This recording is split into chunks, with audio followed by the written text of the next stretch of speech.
This is the 1986 BMW 325e. It has 312,000 miles on it and is still running strong. And it goes to show what great maintenance can do for an old car. And everything in the car still works. It has power windows. They work. They even go up. It has a power sunroof. It works.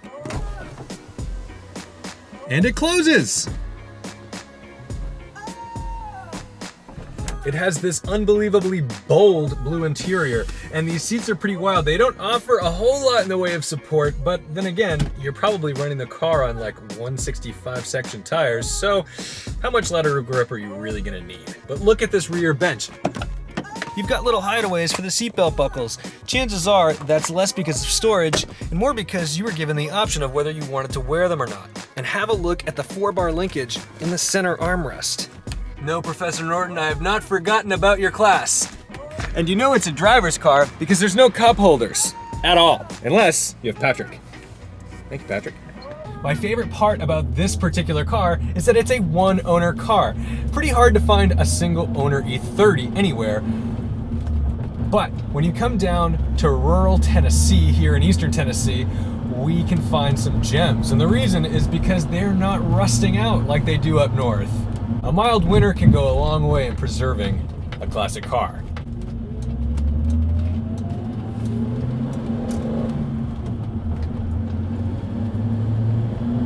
The E in 325e stands for ADA, and that's because this was the efficiency model. ADA is just a coefficient of thermal heat in a heat cycle.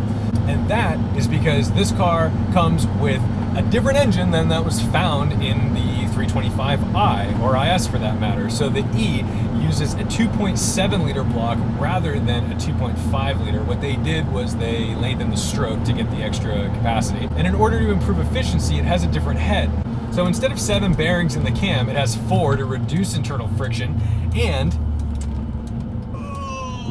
this is fun to drive. And it has single valve springs instead of dual valve springs. So yeah, pretty much just ripped off from Wikipedia, but you get the point. It's a different head and it revs lower. So instead of like a 6,500 RPM red line, this thing's only sitting at about 4,500 when you start to see the red creep in. Now, because the car has 312,000 miles on it, we're not gonna go ahead and push it. But what I will say is this car is tight as a drum. Everything on it's pretty much original. I mean, things have been updated when they wear, but it's not a molested car, which is hard to find in the E30 world. Most E30s have been tortured on the track or on back roads or by teenagers. This one, although certainly tortured by teenagers, it's been maintained properly by some OCD folks. And it's a pleasure to drive.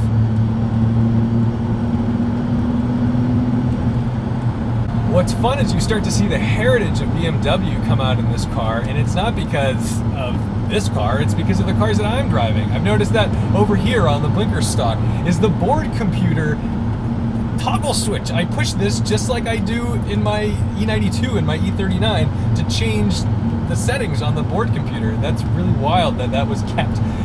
Things that I don't remember like came from this era and are making me feel nostalgic about my own BMWs.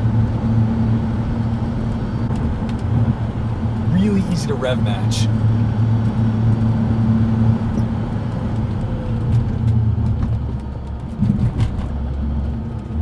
And the brakes, while mildly frightening, do provide good stopping power. You're just gonna dig for them a little bit. The suspension's not sloppy, but it is soft, and it's kind of fun because you get to just settle it into a corner and let it take you the rest of the way.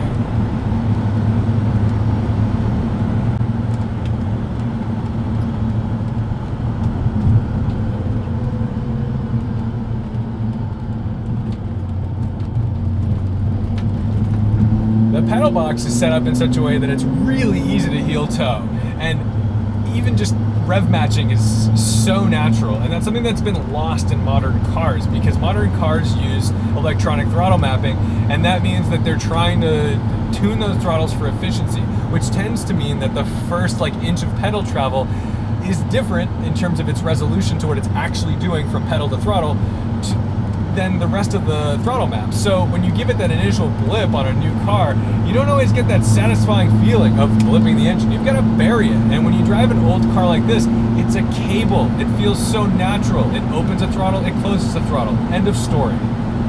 Unbelievable that this car, being 1986's masking speed, I was just doing 70 miles an hour there, really not intending to. And it's so luxurious. I don't feel anything. I'm just cruising, and at the same time, I feel as though I have complete control. And other than the fact that this car is probably horrifically unsafe by today's standards, I would love to drive this on the daily. It's very comfortable. I don't have to put in any more work than I want. When I drive my old 911, it's so stiff and it smells of fuel, and it's kind of an exhausting drive. There's no power steering, but this car is just a joy, and I would have loved to have been around in an era when I got to push this on my way to work on my daily commute. The beauty in these cars also lie in the fact that you don't have to be going a million miles an hour to have fun in them. I'm able to go through these roads and I've got a smile on my face. If I were in my E92 M3, I think in order to actually feel anything or feel like I was operating the vehicle, I'd have to probably double the speeds that I'm doing in this.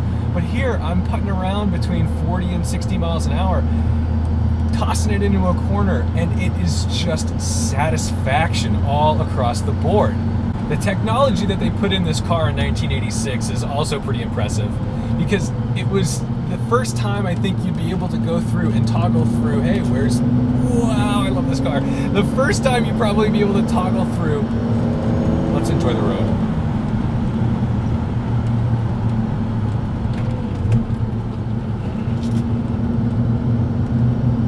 What a car. So, back to technology. You're able to go through, toggle through, you can see your average speed. It even has like a little lap timer, which my 350Z had. It's just a little chronograph. But I can see my average miles per gallon. I can see how much fuel is left in the tank. I've got an external thermometer. By today's standards, you're gonna find that in a base Honda. But here, we're in 1986. This is a luxury car for your family, but that you can also enjoy. So your options probably around this time, you'd be looking at this and maybe cross-shopping it with a Volvo 240. And the 240, although a tank and probably a staple of American teen culture for your first car, it's pretty garbage. They do last, yes, but they last because it's built like a Grumman. It's like a mail truck. It's a big box with big steel, nasty pieces, and it doesn't really handle. Safe back in the day, yes. But today, I would have been very thankful that my parents brought me up and raised me on an E30 rather than a 240.